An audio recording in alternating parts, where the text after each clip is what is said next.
Hi everybody, this is Mrs. Serna, and I am here to read Boxcar Children with you tonight. Tonight we're going to be reading chapter 7. If you haven't read the other chapters, please go back and listen to those chapters before you start this one. Chapter 7 is called A Big Meal from Little Onions. The next morning, Jessie and Henry talked about the queer noise. They did not tell Violet and Benny. "What do you think it was?" asked Jessie. "Do you think it was a rabbit?" "I don't know," said Henry, "but I think someone was in the woods. I'm glad you weren't hurt." "Someone must have stepped on a stick and made it crack." "What shall we do?" asked Jessie. "Nothing," said Henry. "Watch is a good watchdog. He loves us now, and if anyone tried to hurt us, Watch would take care of us. He would do more than growl. But after this, we must not let Benny go into the woods alone." "I'll keep Benny and Violet with me all the time," said Jessie. "Good," said Henry, "and keep Watch with you all the time, too." "Good morning, Benny."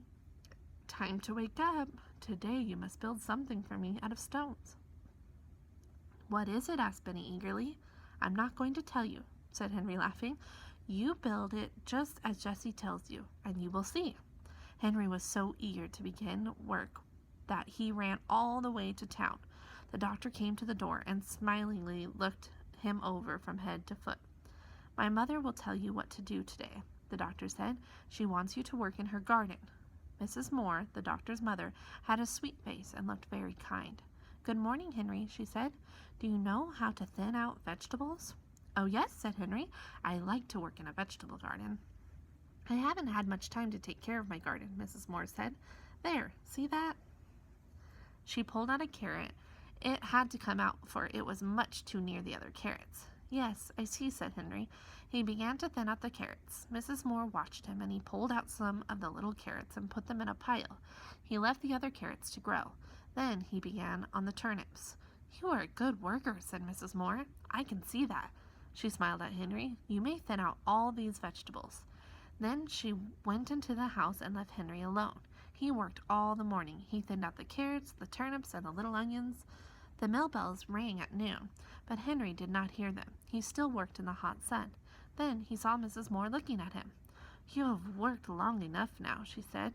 "You may come again this afternoon." "What shall I do with all these vegetables I pulled up?" Henry asked. "Oh, I don't want them," said Mrs. Moore. "Just leave them in a pile." "Do you mind if I take them?" said Henry. "No, indeed. Do you have chickens?" Then, without waiting for an answer, she went right on. "You have done good work. Here is $1. Henry said thank you, and was glad he did not have to answer about the chickens. When Mrs. Moore went into the house, he took some of the little carrots and turnips and onions. If he had looked up, he would have seen Mrs. Moore in the window watching him, but he did not look up. He was too eager to get to the store and order some meat. When he arrived at the boxcar, Benny told him, "The building is done. I helped with it." The building was a fireplace made of flat stones.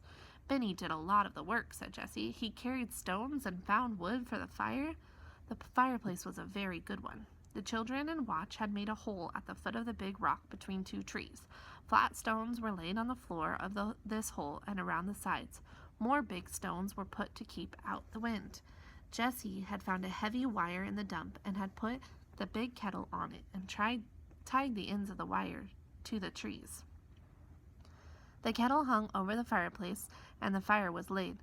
Beside the fireplace was a big wood pile. "Fine, fine," cried Henry. "You have done well. Now see what I have." The girls were delighted with the meat and the little vegetables. With Henry's knife they cut the meat into little pieces. Then they filled the kettle with water from the fountain and put the meat into it. With a tin plate for a cover, Henry started the fire, and it burned well at once. Jessie cut the tops off the vegetables and washed them in the brook. "I'll put them in after the meat has cooked a while," she said. Soon the water began to boil and the stew began to smell good. Watch sat down and looked at it. He sniffed hungrily at it and barked and barked. The children sat around the fireplace eating bread and milk. Now and then Jessie stirred the stew with a big spoon. "It will make a good meal," said Henry. "Keep it boiling and do not leave it. When I come home tonight, I'll bring you some salt, and whatever you do, don't get on fire." Violet pointed to the pitcher and teapot, and then she filled it with water. "That's to put on Benny or Watch if he should get on fire," she said. Henry laughed and went happily on his way. He wished he could stay and smell the stew boiling, but he thought he ought to work, so he went back to Dr. Moore's house. He was very happy when Dr. Moore said, "Do you want to clean up the garage?" The garage was not in a very good order. Dr. Moore laughed when he saw Henry look around for a broom. "I must go out now," said Dr. Moore. "You just clean this place up." Henry began at once. First, he opened all the boxes. On the biggest box, he painted the word "Tools" with a long-handled brush and a can of paint he had found. On another box, he painted "Nails." Then he picked over the things and put the tools in the toolbox and the nails in the nail box. This was fun for Henry because he liked to get things in order. Henry found a lot of nails that were bent and covered with rust. He put them in his pocket. "I'll ask the doctor for these bent nails," he said to himself.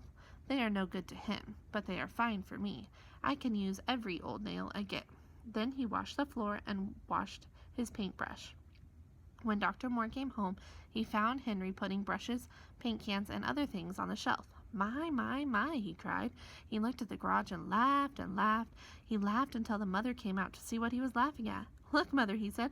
"Look at those tools. Look at the shelf. Look at my hammers. 1, 2, 3, 4 hammers. Your hammer, my hammer, and 2 other hammers. They were all lost. Can you see a hammer, Henry?" "Yes, indeed I can," cried Henry. "Take one," said Dr. Moore. "You found them all." "Oh, thank you," said Henry. He showed the doctor the bent nails and was told that he could have those too. He could hardly wait now to start home, because he was so eager to show Benny and his sisters his new hammers and nails. "Tomorrow will be Sunday," said Dr. Moore. "Will you come again the next day?" "Oh, yes," replied Henry, who had lost all track of the days. "The cherries must be picked," said the doctor. He looked at Henry in a queer way. "We could use any number of cherry pickers if they were all as careful as you." "Could you?" asked Henry eagerly. "Well, I'll come." So the three said goodbye, and Henry started for home. He had another $1, a pocket full of old nails, a hammer, and the pile of vegetables that he had left at noon. On the way home, he brought some salt. When he arrived at the boxcar, he began to smell delicious smell. "Onions," he shouted, running up to the kettle. "I do like the smell of onions." "I like the turnips best," said Violet. Jessie took off the cover carefully and stirred in the salt, and Henry sniffed the brown stew. It was boiling and boiling. "A ladle of all things," cried Henry. "Where did you get it?" "I found a tin cup in the dump," said Henry. "We used a long stick for a handle and tied it to the cup with a piece of wire. It makes a fine ladle." She ladled out the stew into plates and bowls and put a spoon in each one. Oh, said Benny, "I'm so hungry. I must eat my supper." The meat was well cooked and the vegetables were delicious. Violet passed her plate for more turnips. "I'd like some more onions," said Henry. All the children ate until they couldn't eat no more. "That was the best meal I ever ate," said Jessie. "Me too," said Violet. "I have time tonight to make Benny's cart," remarked Henry. "We'll want a cart. Will you make it with my wheels?" asked Benny. "Yes, with your wheels," answered Henry. "But you must cart stones in it when I get it done." "Yes," said Benny. "I will cart stones or rocks or anything. Tomorrow will be Sunday and I can stay at home," Henry went on. "Do you think it's all right, Jessie, to build the dam for a swimming pool on Sunday?" "Yes, I do," said Jessie. "We are making the swimming pool so that we can keep clean." Henry began happily to hammer out the bent nails with his new hammer. Soon he had some good nails. "You and I will go and find some boards, Benny," he said. "Come on." Soon the boys came back with some boards from the dump. Henry sat down and began to make the cart. He could not see very well because it was getting dark and there was no moon, but at last the cart was done, and he gave it to Benny. "Thank you," said Benny politely. After his sisters had admired the cart, Benny pulled it around just for fun. Then Henry put it in the boxcar for the night. Henry said to Jessie, "I hope we do not hear that queer noise tonight." "I hope not too," said Jessie. Then she laughed. "Look at Benny," she said.